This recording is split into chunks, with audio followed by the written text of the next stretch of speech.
lanjutkan pelajaran kita pada pertemuan sebelumnya sudah mulai pembahasan tentang khamar, yakni minuman keras. Bagaimana kisah awal mulanya dalam syariat Islam minuman ini diharamkan, dan bagaimana dari semua agama ini sebenarnya ada larangan dari minuman keras ini, tapi tidak mampu lagi untuk mengendalikan umatnya, pemeluknya.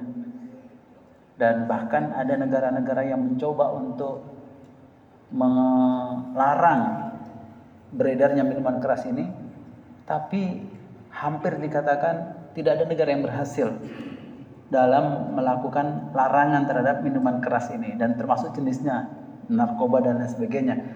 Dan hanya Islam yang mampu mencegah minuman keras dan narkoba ini kepada pemeluknya dan kepada mereka-mereka yang ikut ajaran Al-Quran ini, ajaran Islam ini, gitu. Dan terakhir kita membahas tentang definisi al-khamru. Definisi al-khamru, apa itu minuman keras, gitu. Nah, ternyata yang ada definisi dari syariat Islam menyebutkan tilkas sabail al-ma'rufah al-mu'iddah bitariqin takhammara ba'd al-hubub aw al-fawakih wa tahawwala an-nasha' aw as-sakar alladhi tahtawihi ila ghul, yaitu jenis cairan yang dikenali, yang diketahui, yang biasa dipergunakan dengan cara peragian atau fermentasi, gitu ya, fermentasi dari beberapa biji-bijian atau buah-buahan, lalu kemudian diletakkan enzim sehingga berubah zatnya yang bisa menjadikan terpedayanya atau terpengaruhnya akal itu, sehingga mampu melakukan amali atau takhammur yang memabukkan. Waqad summiyat khamran li'annaha takhammar al-aql, dan dinamakan khamr karena dia takhammar, yakni mengeruhkan, menggelapkan atau menutup akal. Ai taghattiyahu wa tufsidu idrakuhu, artinya menjadikan akal itu tertutup sehingga dia tidak lagi mampu mengenali, tidak lagi mampu berakal, tidak lagi mampu mengetahui, gitu. Hadza huwa ta'rifut tibbi lil khamr, dan definisi inilah yang biasa dipakai oleh medis dalam mengetahui khamr itu. Jadi kalau bahasa Indonesianya minuman keras. Dan setiap yang memabukkan dalam definisi syariat ini itu dianggap sebagai khamr. Wala ibrata bil maddah, tidak tidak terkait atau terpengaruh dengan dari mana sumbernya. Bahkan kadang-kadang dibuat dari biji, dibuat dari buah, dibuat dari tanaman, baik itu daunnya, baik itu bunga-bunganya, batangnya, akarnya. Wa yastayu fi dzalika ma kana fil 'inab, dan itu sama sebagaimana orang-orang dulu membuat khamr itu dari anggur, dari kurma, dari madu, dari biji-biji, dan dari gandum. Nah, dalam syariat Islam itu yang dikenal pasti bisa dijadikan sebagai khamr itu adalah anggur, kurma, madu, biji-bijian, dan gandum. Ada 5 ini. Dan semua itu dalam syariat Islam diharamkan karena ada bahaya yang sangat mempengaruhi akal, jasad, mental, dan spiritual seseorang. Walisaddihi an dzikrillah, mencegah seseorang dari mengingat Allah, dari melakukan salat, dan menjadikan seseorang itu terekspos, terpapar dengan permusuhan, dengan kebencian sesama manusia. Nah, syariat tidak membedakan dari mana sumber khamr itu apakah dari minuman, apakah dari makanan, apakah dari sesuatu yang itu dianggap sebagai hal yang biasa begitu. Bal yusawwi bainahuma, tapi antara minuman, makanan dan yang lainnya itu semuanya sama. Wa idza kana qad hurrimal qalil min ahadima fa innahu kadzalika hurrimal qalil min al-akhar. Kalau yang banyaknya diharamkan, maka yang sedikitnya pun diharamkan. Dan ada hadis-hadis yang menjelaskan tentang hal itu. Itu sudah kita bahas pada pertemuan yang lalu. Termasuk sabda Nabi SAW, kullu muskirin khamrun wa kullu khamrin haramun. Setiap yang memabukkan itulah khamr. Itulah minuman keras. Dan setiap yang minuman keras itu pasti haram. Dan banyak lagi kisah-kisah seperti ada seseorang dari Yaman datang pada Nabi SAW tentang minuman yang biasa dikonsumsi oleh masyarakat yang diramu dari biji-bijian yang dinamakan mazar. Mazar, yakni minuman kuat. Bahasa mazar itu minuman kuat. Lalu orang itu bertanya kepada Nabi SAW dan Nabi SAW bertanya lagi, amuskirun huwa, apakah itu memabukkan? Orang itu menjawab, iya, na'am. Maka Nabi SAW menjawab, kullu muskirin haram. Setiap sesuatu yang memabukkan adalah haram. Dan Nabi SAW kemudian menerangkan bahwa dari anggur itu bisa dibuat khamar, dari kurma bisa dibuat khamar, dari madu bisa dibuat khamar, dari biji-bijian bisa dibuat khamar, dan dari gandum bisa dibuat khamar. Itu yang kita bahas pada pertemuan yang lalu. Lalu dengan menyebarnya Islam, bertambah luasnya wilayah Islam, maka ternyata di beberapa wilayah, di beberapa negara itu punya khamrnya sendiri-sendiri gitu. Jenis khamrnya sendiri-sendiri dan dibuat dari buah-buahan dan biji-bijian di lokal itu gitu. Nah, kalau di Indonesia bisa dibuat dari tape, bisa dibuat dari legen, bisa dibuat dari macam-macam lah. Ada yang namanya tua, ada yang namanya apa lagi? Begitulah. Jadi ternyata di mana-mana negara itu punya sendiri-sendiri dan itu biasa dikonsumsi oleh masyarakat itu gitu. Nah, setelah 17 tahun, bisa dikatakan 17 tahun karena 13 tahun selama dakwah Nabi SAW di Mekah itu belum ada pengharaman tentang khamr ini. Baru 4 tahun setelah hijrahnya Nabi SAW ada larangan khamr itu. Nah, sejak adanya larangan itu, maka sampai sekarang umat Islam seluruh dunia sepakat mengatakan itu tetap haram. Hanya saja perbedaan pendapat ketika itu, seperti ketika menyebarnya Islam di Baghdad, wilayah Kufah, itu para ulama ada yang mendefinisikan bahwa yang menjadikan haram itu karena memabukkannya. Begitu. Ada banyak alasan-alasan, ada banyak argumen-argumen gitu. Nah, ada lagi yang mengatakan bahwa yang disebut khamr itu yang terbuat dari 5 itu yang disebutkan oleh Nabi sallallahu alaihi wasallam. Dari anggur, dari kurma, dari madu, dari biji-bijian, dari gandum. Selain itu enggak. Ada yang berpendapat seperti itu. Ada yang berpendapat lagi kalau sedikit enggak mabuk enggak apa-apa. Kalau yang banyak yang menjadikan mabuk itu yang jadi masalah. Ada semua pendapat-pendapat seperti itu. Tetapi semua itu kemudian sepakat para ulama, intinya adalah setiap yang memabukkan haram. Dan sesuatu yang sudah dikenal pasti itu memabukkan, maka yang banyaknya, yang sedikitnya tetap menjadi haram. Begitu. Nah, lalu kemudian setelah berkembang pengetahuan kita tentang khamr itu, ternyata di dunia lain, yang terutama negara-negara barat ini, di situ terkumpul orang-orang Yahudi, orang-orang Nasrani ini, ternyata khamrnya lebih dahsyat lagi gitu. Dan ada jenis-jenisnya, ada nama-namanya.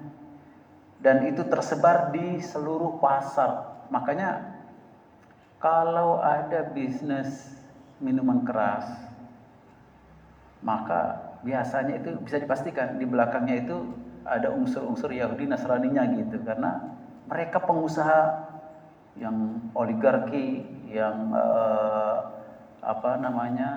mereka itu adalah konglomerat yang menguasai pasaran itu gitu. Dan selalu di mana mereka berada, umat Islam lah orang yang paling pertama kali melawan dan ingin berusaha untuk dihilangkan itu dari wilayah umat Islam, sehingga umat Islam menjadi musuh bagi mereka itu gitu. Nah, ternyata ada jenis-jenisnya. Waqad taqassama ila aqsamin khassah bi'tibariha, dan ada beberapa jenisnya tergantung kandungan dari alkohol yang ada dalam minuman tersebut.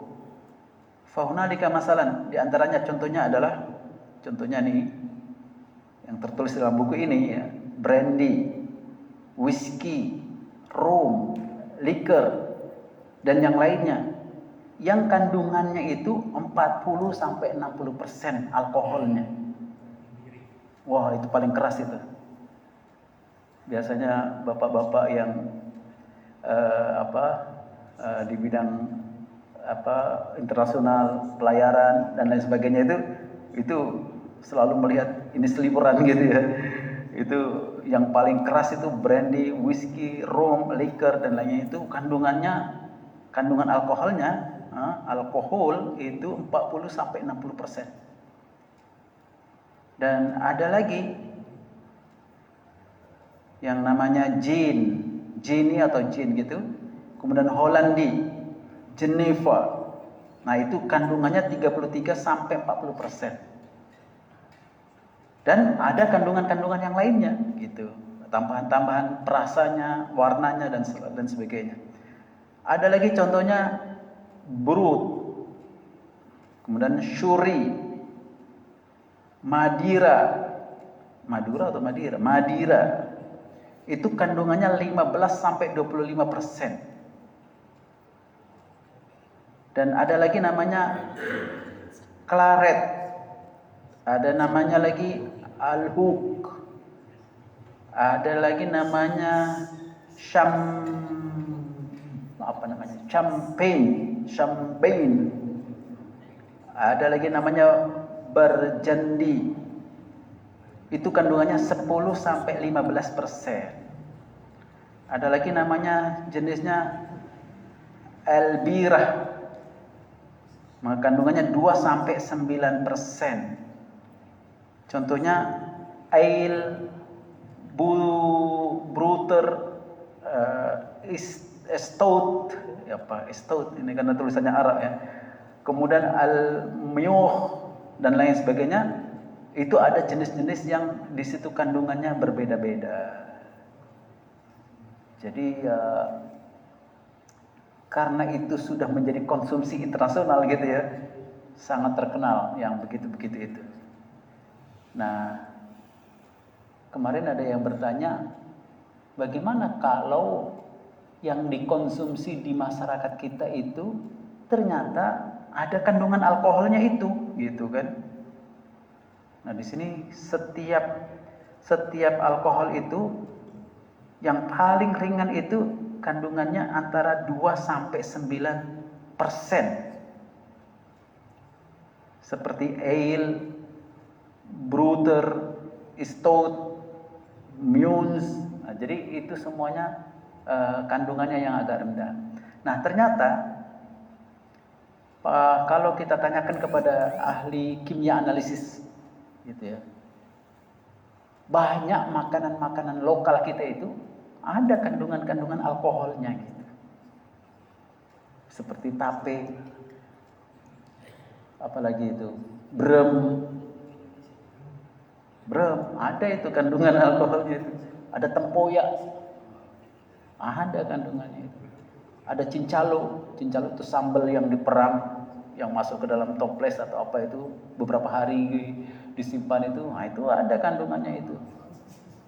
Jadi kan setelah diperiksa di laboratorium, para ahli itu mengatakan rata-rata kandungannya di bawah 2%. Rata-rata kandungannya di bawah 2%. Nah, kalau di bawah 2% itu tidak memabukkan. Mau makan banyak atau mau makan sedikit tidak memabukkan. Nah, disitulah kemudian di sini berselisih pendapat tentang hal itu. Termasuk obat-obatan, nah, seperti obat batuk yang cairan itu ternyata kita konsultasikan, kita tanyakan pada ahli kimia, orang yang suka memeriksa bahan-bahan yang terkandung dalam itu, ada kandungan alkoholnya, ada yang tidak, ada yang ada gitu. Nah, mereka menasihatkan apapun yang ada kandungan alkoholnya itu sebaiknya tidak dikonsumsi. Katanya begitu. Sebaiknya tidak dikonsumsi. Tapi syariat kita mengatakan yang biasa, yang tidak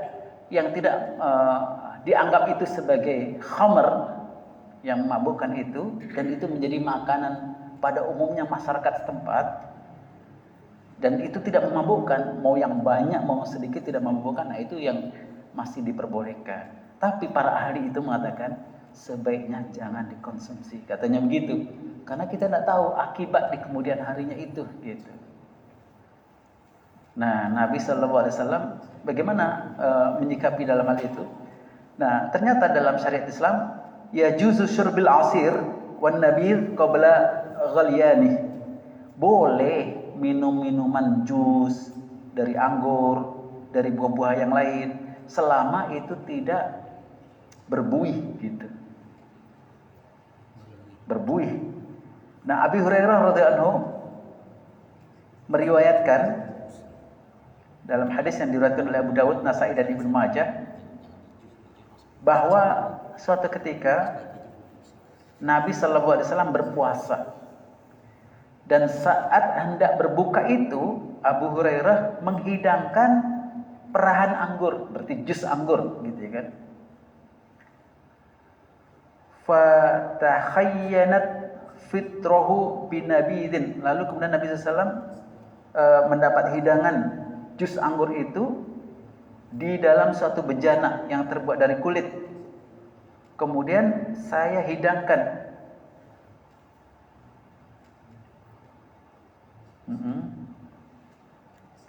Dan anggur itu ternyata fatuhayyinat, jadi sudah berbuih gitu. Anggur yang dihidangkan, yang dibuat oleh Abu Hurairah itu sudah berbuih. Faqala idrib bihadzal ha'id fa inna hadza syarabun man la yu'minu billahi wal yaumil akhir. Buanglah minuman ini, karena minuman ini fa inna hadza syarabun, karena ini minuman bagi orang-orang yang tidak beriman kepada Allah dan hari akhir. Jadi ketika ada buih itu, membuih gitu ya, jadi masam gitu, Nabi SAW melarang, karena itu sangat berpotensi mengandung alkohol dan memabukkan gitu. Nah, lalu kemudian diriwayatkan oleh Imam Ahmad dari Ibnu Umar tentang jus, tentang perahan buah-buahan. Lalu kemudian Ibnu Umar mengatakan isyrabhu malam ya'khud syaitanu. Oh, ini perkataan Nabi SAW, sabda Nabi SAW, isyrabhu, minumlah selama dia tidak menjadikan mabuk, selama itu tidak dipengaruhi unsur syaitan. Lalu ditanyakan, wa fi kam ya'khudhu syaitanu, dan berapa lama itu bisa dipengaruhi oleh syaitan yang bisa memabukkan, yang menjadi keras? Lalu dikatakan salasin, yakni 3 hari. Berarti minuman anggur yang dihidangkan kepada Nabi SAW tadi itu sudah 3 hari. Dan minuman dan memang pada umumnya minuman keras itu setelah difermentasi itu nggak langsung, dia menunggu dulu 3 hari lebih gitu. 3 hari lebih. Dan diriwayatkan oleh Muslim dan yang lainnya dari Ibnu Abbas. Nah, ini Ibnu Abbas, annahu kana yanqa'u lin Nabi sallallahu alaihi wasallam az-zabib. Suatu ketika Ibnu Abbas membuat hidangan jus, perahan buah dari anggur. Lalu kemudian Nabi sallallahu alaihi wasallam pada hari itu meminumnya. Wal ghad, besoknya Nabi sallallahu alaihi wasallam tetap meminumnya dari perahan anggur itu. Wa ba'dal ghad, dan hari berikutnya, berarti hari ketiga, Nabi SAW masih meminumnya. Wa ila masa'is salisa, lalu kemudian pada hari ketiga malamnya, Nabi SAW memerintahkan untuk dibuang minuman itu. Fayaskal khadim au yuhraku, maka diperintahkan kepada pembantunya supaya dibuang minuman itu. Jadi kalau kita pahami di sini, hasil dari apa saja yang orang masyarakat pada umumnya itu mempergunakannya, itu selama tidak difermentasikan melebihi dari 3 hari, maka itu tidak mengapa gitu. Jadi proses yang bisa memabukkan itu pasti melalui masa tertentu. Makanya minuman-minuman keras yang dijual di pasaran itu semakin lama semakin berkualitas. Ya, yang tahu tentang minuman keras itu, pernah itu saya lewat di depan penjualan minuman keras itu. Jadi dibuat sejak tahun 1945. Apa iya? Memang betul gitu. Dibuat sejak tahun 1933. Apa iya? Memang betul. Ada yang dibuat sejak tahun 1888. Apa betul itu? Ternyata memang betul gitu. Jadi semakin lama minuman keras itu semakin berkualitas gitu. Karena semakin sempurna kandungan alkoholnya gitu. Nah, ternyata dalam Islam kalau proses fermentasinya itu sudah melebihi 3 hari, maka itu sudah sempurna kandungan alkoholnya dan itu tidak boleh. Makanya seperti tape, tempoyak, kalau baru dibuat semalam itu sudah pasti jadi tape. Nah, kalau langsung dikonsumsi barangkali itu yang dibolehkan. Cuma kita tidak tahu yang jual tape itu ini sudah berapa hari gitu. Ini sudah berapa hari gitu. Makanya para ahli itu mengatakan kalau kita tidak tahu, kita tidak pasti, sebaiknya nggak usah dimakan. Karena sedikit atau banyak akan berpengaruh kepada tubuh kita gitu. Nggak sekarang, nantinya gitu. Makanya ibu-ibu itu suka galau, suka bertanya, ada minuman batu untuk anak-anak itu biasa mengandung alkohol gitu. Nah, ini nggak ada obat lain, yang ada cuma itu gitu kan. Maka biasanya para ahli itu menasihatkan, coba cari di Indonesia ini banyak obat batuk yang lain yang tanpa alkohol gitu. Kita belum mencari saja, karena dia nasihatkan minuman ini kita tidak tahu dampak efek kepada anak yang diminumkan itu, kita nggak tahu gitu, sama ada nanti atau kemudian atau di lain hari gitu. Dan memang kalau sudah sempurna kandungan alkoholnya itu, maka itulah yang dikhawatirkan gitu. Jadi karena itu merusakkan akal. Makanya orang yang biasa minum itu kemampuan berpikirnya itu berkurang gitu. Dan nggak mau mikir yang susah-susah, nggak mau berbuat kreatif, nggak mau melakukan karya-karya yang bagus-bagus gitu. Ya seadanya aja, yang penting jadilah gitu. Nggak mau lagi berpikir susah-susah gitu.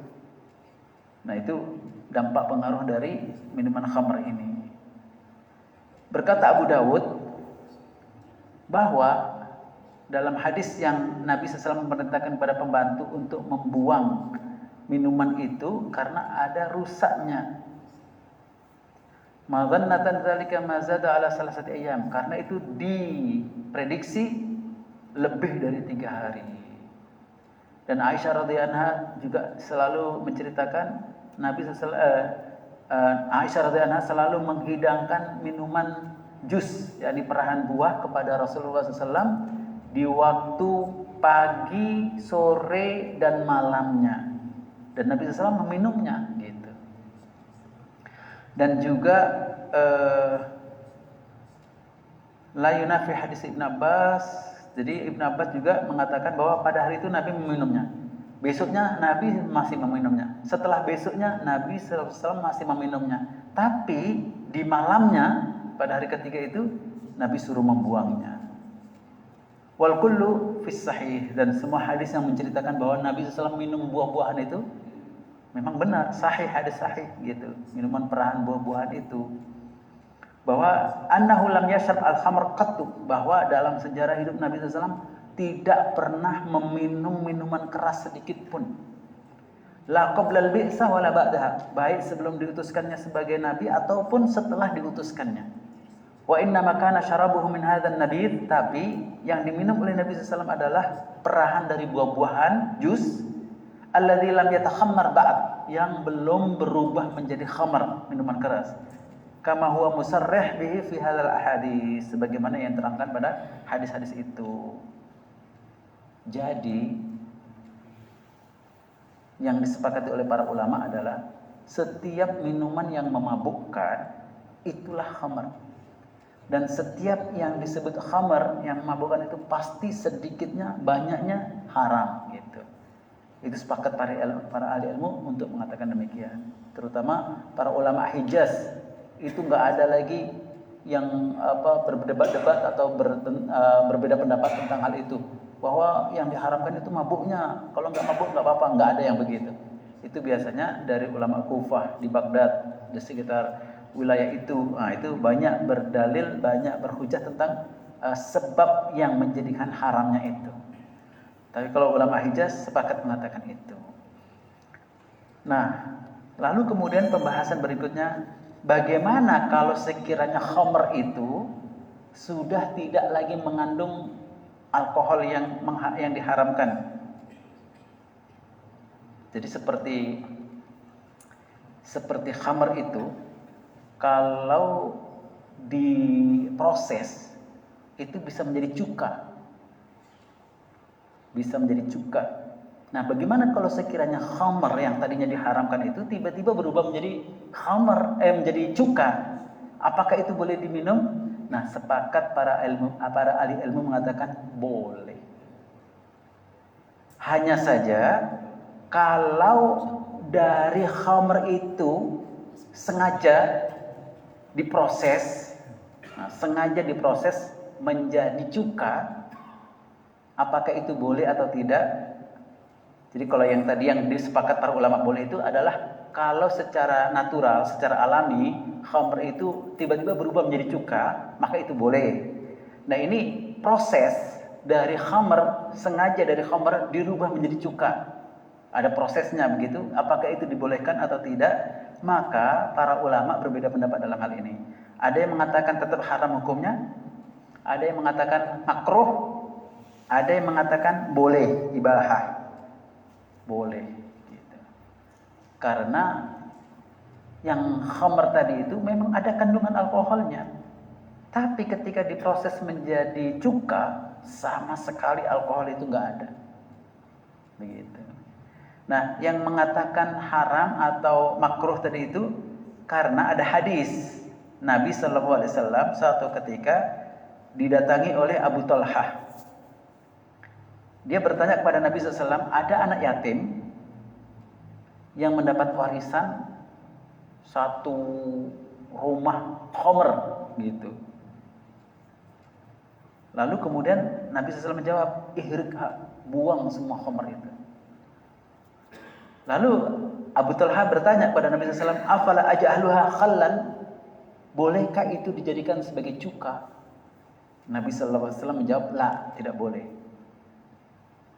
Nah, disitulah para ulama berbeda pendapat. Yang mengatakan haram dan makruhnya itu karena yang mendapatkan warisan itu anak yatim, masih kecil.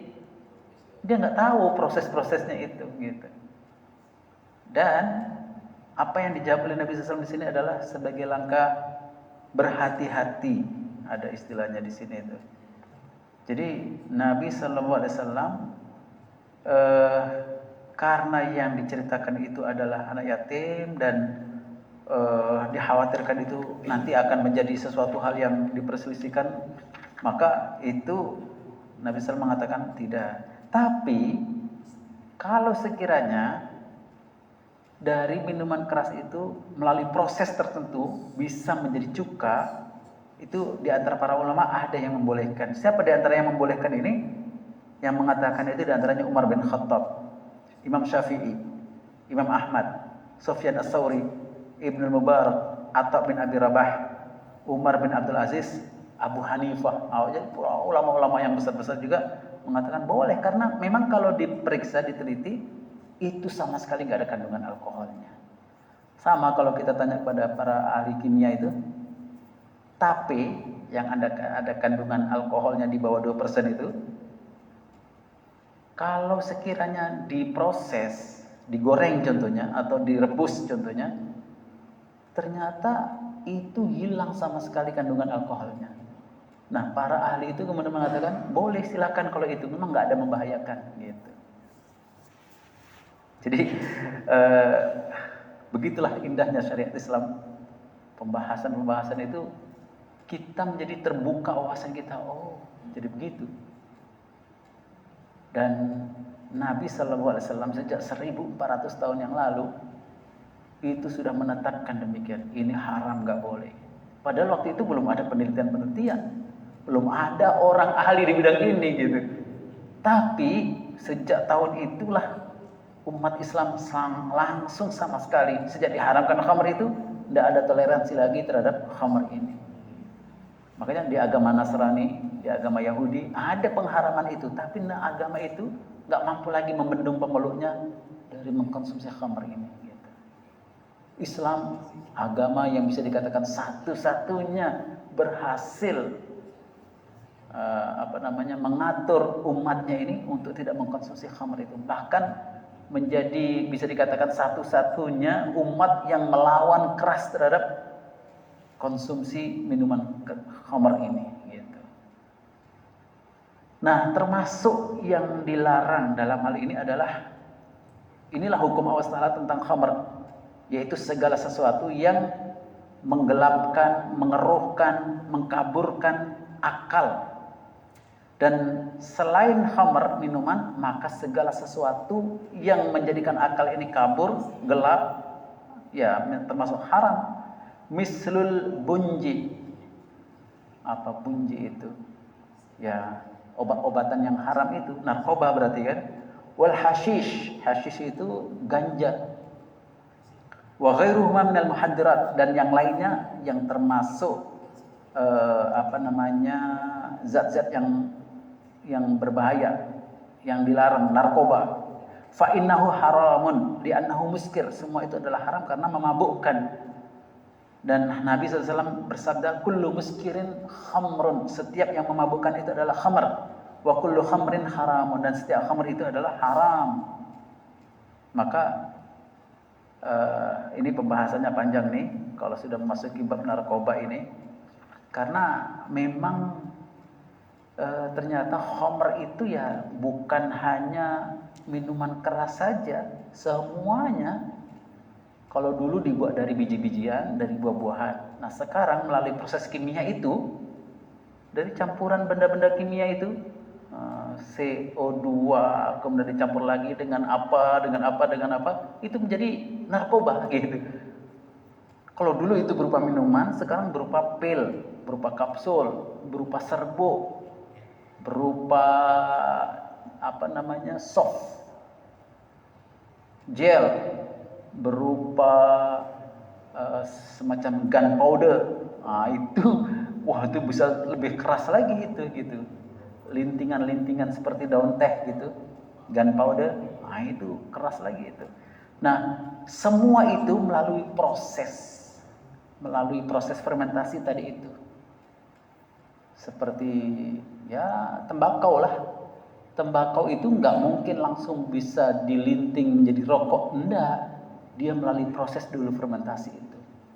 Sampai berapa hari gitu diperang, baru kemudian jadi, kemudian dipotong kecil-kecil, lalu kemudian dilinting-linting, baru kemudian diisap. Nah, itu baru jadi rokok seperti itu. Nah, narkoba kemudian itu juga begitu, melalui proses fermentasi, nggak langsung gitu. Maka yang Nabi SAW bolehkan itu minuman jus. nabis, kemudian apalagi yang di perang juga tapi tidak sampai pada batas tertentu yang berubah menjadi alkohol itu, nah semuanya itu dibolehkan. Mengenai narkoba ini kita bahas pada pertemuan yang akan datang. Dan intinya adalah Nabi Sallallahu Alaihi Wasallam menetapkan segala sesuatu yang memabukkan, itulah definisi khamr. Karena khamr itu sesuatu yang mengeruhkan akal, menggelapkan akal. Akal itu tidak berfungsi gitu. Maka dia menjadi manusia yang paling biadab, menjadi manusia yang paling kejam, menjadi manusia yang paling ya tidak manusiawi lagi gitu. Itu karena pengaruh khamar itu. Bahkan di awal-awal Nabi SAW bersabda bahwa orang kalau sudah minum itu sangat besar berpotensi untuk bisa memperkosa ibunya sendiri, bibinya sendiri, saudara perempuannya sendiri, bahkan anak perempuannya sendiri gitu. Karena udah tertutup akal itu. Nah itu yang kemudian dalam Islam diharamkan sejak 1400 tahun yang lalu sampai seterusnya ini. Dan ada juga yang datang kepada Nabi Sallallahu Alaihi Wasallam dari orang Yaman. Ada di Yaman itu minuman yang namanya bid'ah, yang orang sebut sebagai minuman surga, dan mazar, minuman kuat.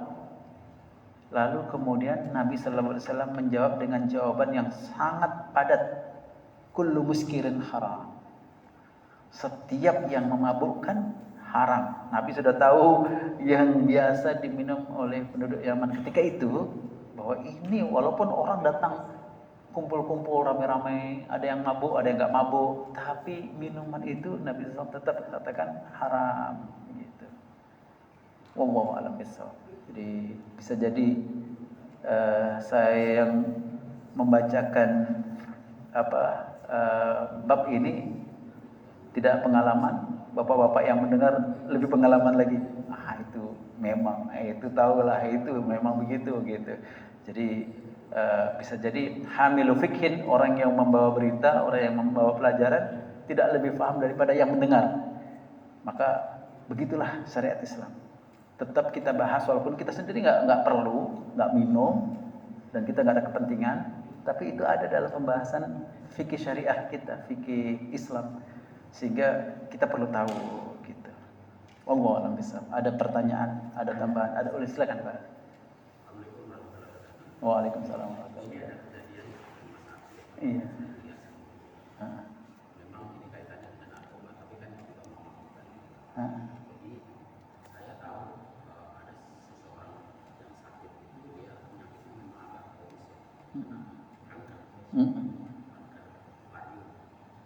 Oh. Nah, karena saking sakitnya itu sama dokter direkomendasikan untuk menggunakan obat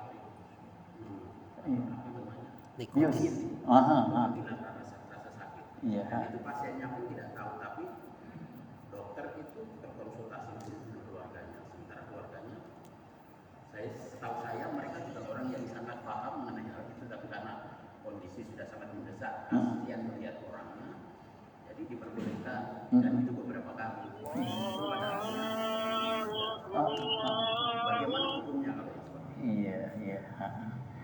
Jadi ketika ada pasien yang mencari obat yang kadang-kadang tidak menemukan cara lain yang bisa dipergunakan untuk obat itu, maka memang alkohol ini kadang-kadang salah satu di antara penyelesaiannya, Tapi orang yang sakit itu tidak boleh mempergunakannya tanpa konsultasi kepada ahlinya gitu. Kita nggak tahu kadar kandungan dosisnya. Nah, dokterlah yang lebih tahu itu. Dosis yang boleh dipergunakan orang yang berat badannya sekian berapa, orang yang usia sekian berapa. Nah, itu sudah ada ilmunya. Jadi dalam Islam itu segala sesuatu itu ketika sudah didasarkan ilmu itu yang dibolehkan. Jadi tidak berdosa. Darurat kondisinya. Jadi memang menarik sekali kalau dalam hal itu ya. Jadi nggak boleh kita mengkonsumsi sendiri. Nah itu yang membedakan. Kalau orang lain dia mengkonsumsi sendiri, disuntikkan sendiri. Nah itu yang nggak boleh. Diminum sendiri, bahkan kadang-kadang dia kurang fly-nya, tambah lagi. Makanya saya sarankan kemarin pada pertemuan yang lalu, buka di YouTube atau di internet Street of Philadelphia di Amerika. Itu ada satu wilayah narkoba itu dibebaskan gitu. Semua satu wilayah itu sakau, teler, mabuk. Aduh, coba dicek itu Street of Philadelphia atau Avenue of Kensington. Masya Allah, kita mengerikan. Yang kita ngerikan itu anak keturunan kita nanti. Jangan sampai ada yang terkena seperti itu. Orang ganteng-ganteng, orang hebat-hebat, tapi kemudian tidak ada gunanya, tidak berfungsi karena terkadang itu karena menggunakannya itu tanpa aturan gitu. Makanya dalam Al-Quran disebutkan memang ada manfaatnya gitu. Jadi wa manafi'ul linnas, ada fungsinya itu, tapi harus dipergunakan secara sesuai dengan takarannya, dosisnya begitu. Nah, dunia kedokteran disitulah yang lebih tahu. Untuk kita-kita yang usia begini, yang berat badannya begini, itu ada dosisnya yang diperbolehkan. Nah, gitu. Wallahu a'lam bishawab. Ini pertanyaan menarik, karena sebenarnya itu akan banyak lagi di tempat kita kejadian-kejadian yang kita nggak tahu bagaimana gitu. Jadi intinya dalam Islam itu segala sesuatu harus berdasarkan ilmu. Harus ada tahu aturan-aturannya. Kalau itu dipakai, itu yang dibolehkan. Tapi kalau tanpa dasar ilmu itu yang nggak dibolehkan gitu. Jadi segala sesuatu dalam Islam itu ada ilmunya, ada ukurannya, ada aturannya. Wallahu a'lam bishawab. Mudah-mudahan bermanfaat. Kita lanjutkan tentang bab narkoba ini pada pertemuan kita yang akan datang. Kita tutup dengan tasbih kifarah subhanakallahumma wa bihamdika asyhadu an la ilaha illa anta astaghfiruka wa atubu ilaik. Assalamualaikum warahmatullahi wabarakatuh.